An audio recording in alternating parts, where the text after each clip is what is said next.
Penasihat Ahli Kapolri Irjen Pol, Purnawirawan, Arianto Sutadi tampak emosi ketika pembicaraannya dipotong oleh Ray Suryo, ahli telematika sekaligus mantan Menpora, yang kini menjadi tersangka dalam kasus terkait tudingan ijazah palsu Joko Widodo atau Jokowi selaku Presiden ke-7 RI. Hal itu terjadi saat talk show yang ditayangkan channel YouTube Indonesia Lawyers Club bertajuk Ujung Polemik Ijazah Jokowi. Roy Suryo CS tersangka, Jokowi tak tersentuh? Yang tayang, Sabtu lalu.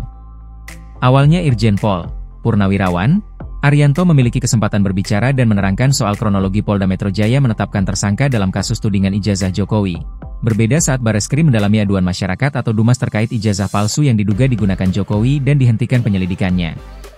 Pernyataan Arianto Sutadi lalu dibantah kuasa hukum Ray Suryo, Abdul Ghafur Sangaji yang mengatakan Bareskrim menghentikan penyelidikan dugaan ijazah palsu Jokowi berdasarkan hasil laboratorium forensik. Padahal kata dia sesuai perpol yang dibuat Arianto Sutadi, penggunaan lapfor hanya bisa dipakai di saat penyidikan dan bukan penyelidikan. Arianto lalu menjelaskan dalam perpol tidak melarang penyelidikan menggunakan lapfor, bahkan bisa apa saja sepanjang tidak ada upaya paksa.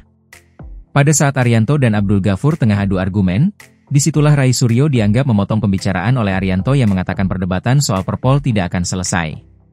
Ini kalau kita teruskan, enggak akan selesai Pak sampai besok gitu ya. Saya teruskan, itu intinya saya, kata Arianto yang lalu disela oleh Ray Suryo. Ya nggak selesai, Wong yang bikin aturan dilanggar sendiri, seloroh Ray. Karena pernyataan Roy itulah, Arianto lalu tampak emosi. Oke, Pak Roy, jangan sok-sokan gitu ya, Pak ya. Jangan suka motong gitu, Pak, kata Arianto menghardik Ray Suryo. Saya nggak motong, saya hanya komentar, kok, ujar Roy cuek. Tolong yang kayak baik dikit lah, kata Arianto. Bapak kalau komentar di lain juga ngaco gitu kok, ujar Ray. Cukup, kata Karni Ilyas.